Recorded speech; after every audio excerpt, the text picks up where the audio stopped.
When Eden reached the DJ booth, the words he spoke next ostensibly formed a question. His intonation made them a statement. Do you want to go to the roof? Oh my God, I realized. You're jealous. I looked between Eden and the DJ, allowing myself to bask in this dazzling, unfamiliar luxury. Jesus, I thought.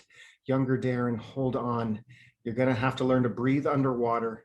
It's going to have to be like this, not because of anything you did wrong, but one day it will flip. And when that moment comes, you'll feel a kind of gratitude that other people may not. The fantasy and power you get from music and music videos, that's going to become your real life. You've got to learn to breathe underwater. Roof sounds fun, I answered Eden casually. I ran my hands down my torso and my legs, slicking off water. I followed Eden inside and up the staircase. I stopped on the second floor, peeking inside the first open bedroom I saw. I wondered if there was enough privacy. I smiled at him as we moved into the room. Suddenly, loud voices from the hallway, people spilling from a bathroom.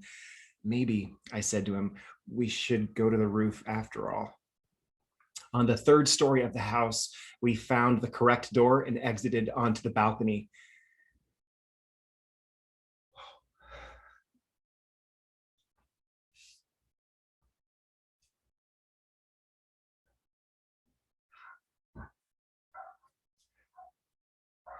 The open vista that greeted us was stunning. I could see for what felt like tens of miles out over the ocean. I strode slowly up to the railing, ignoring the circus below. Eden came up behind me. I turned, looking in his piercing eyes of cobalt as he wrapped me in his arms. He leaned into my face and began to kiss me. I felt myself begin to melt into his strong, muscular embrace. From behind his body were voices emerging onto the balcony. I hope there wouldn't be anyone up here, he murmured. I turned back around in his arms. I looked out at the ocean. More clouds were entering the sky. 2 stories below us, the song reverberating from the professional speakers crescendoed, a ripple of guitar strings. They almost sounded like piano keys. Is this real? A woman's soft inhale, followed immediately by her delicate, high-pitched singing. You think I'm pretty without any makeup on. I spun in Eden's arms. I have to go downstairs. I sprang across the balcony, dodging those just entering the roof deck. I know you get me, so I let my walls come down, down. I was a child on Christmas morning, cascading down the staircase, my heart overflowing with delirium of what awaited me at the bottom. Before you met me, I was all right, but things were kind of heavy. You brought me to life. The singer's voice and her rhythmic, catchy beat were flooding the house. The song had already sunk its proverbial cushiony locking mechanisms around my body. I was strapped into the ride. I was fully committed. Let's go all the way tonight. I reached the ground floor and ran over hardwood flooring, strewn with plastic cups and beach towels. The song had begun as a ballad, and was now beginning to show its hand. It was actually a roller coaster. We were merely being ticked up its first breathtaking mountain. I burst onto the pool deck, spotting Rico. Yelling with glee, I jumped into the shallow end of the pool, motioning for her to join me. No regrets, just love. The vehicle of the music reached the top of its roller coaster track. The song's synths roared as the singer's voice, now muscular and blunt, dove headfirst down its 1,000-foot drop. You make me feel like I'm living a teenage dream, the way you turn me on. Rico and I splashed and jumped, screaming along. I can't sleep. Let's run away and don't ever look back. Don't ever look back. As the second verse began, the singer returned to her softer head voice. I felt myself breathing, a respite from the pummeling wind I just survived during the first 1,000-foot drop. There, In the pool, I wrapped my arms around myself, literally hugging myself. The song floated past me, out to sea. I moved my hands to my chest, stroking myself there too, before lifting my fingers to sensually gaze my throat.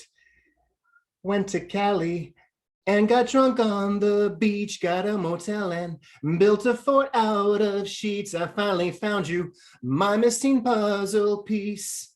I'm complete. I released my hands from my throat and resumed splashing and singing along with Rico. The song was climbing towards its second crest. We can dance until we die. You and I will be young forever. There was an emotional, commanding power to the singer's voice. I'ma get your heart racing in my skin-tight jeans. I'll be a teenage dream tonight. The power pop beat and its retro synths seemed to dive underwater. The singer's voice, too, had slipped into a falling echo, echo, echo, echo. The song, it sounded, was closing. I grasped Rico's delicate hands, widening my eyes as I stopped the thrashing of my body. The waves we'd made in the pool began to dissipate. Suddenly, the roller coaster of the song began its plunge down its third and final summit. I closed my eyes and screamed along in glee. You make me feel like I'm living a teenage dream. Eyes still closed, a flash memory barged in of me soaring across a desert in an open air Jeep. The vehicle rattled with adrenaline. I stood on my seat. The wind whipped my face as I squeezed the Jeep's frame with my left hand. With my right arm, I pumped the air. Music floating from the stereo was swallowed whole by our speed.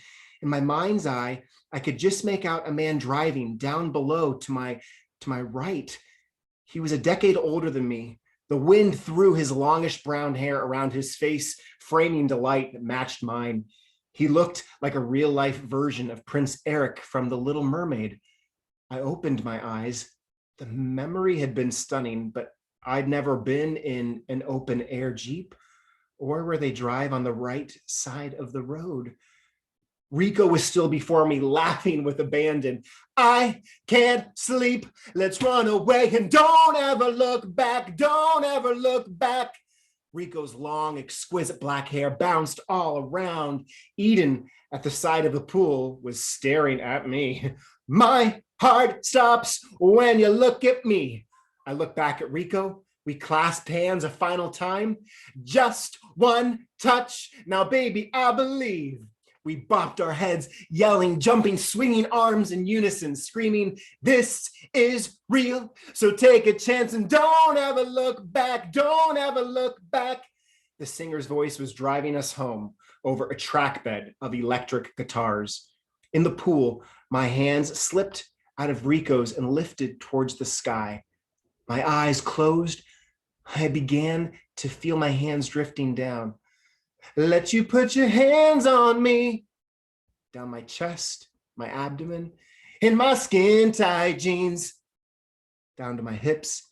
Be a teenage dream tonight, tonight, tonight, tonight, tonight. The ride had reached its end. The cushiony safety mechanisms released me. I climbed out of the ride and onto the platform next to me. This platform was different than the one I'd begun on. Or maybe I was the one who had changed. I have made it past mountains.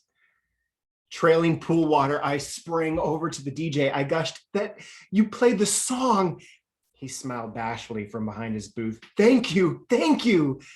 Eden came up to me and said, I want to get you alone. Can we get out of here? I found Vera. Her ex-girlfriend had disappeared, but now Topeka was with her. Topeka was truly a vision. Long, lush brunette hair, a face full of makeup, bedroom eyes, curves in all the right places, long legs. Her lips looked like they'd just been stung. Across her shapely, nearly naked body, she wore a pageant sash. May I call you Topeka? I asked her. Or do you prefer Ms. Topeka is fabulous, darling. I really have to say, Topeka, you have a true sense of self. I really admire that. Thank you, darling. She smiled, a high, feathery voice oozing from her bee-stung mouth. From the buffet of life, Topeka tries to enjoy many dishes. I want to be you when I grow up. Oh, darling, she laughed. Take a number. Eden came up behind me. I looked at Vera. Vera, we're thinking of, I'm going to leave. Vera gave me her trademark pensive look, looking just above my head. Is that okay? I asked. Yes. I hope you won't worry about me, I said, because now I know the way home.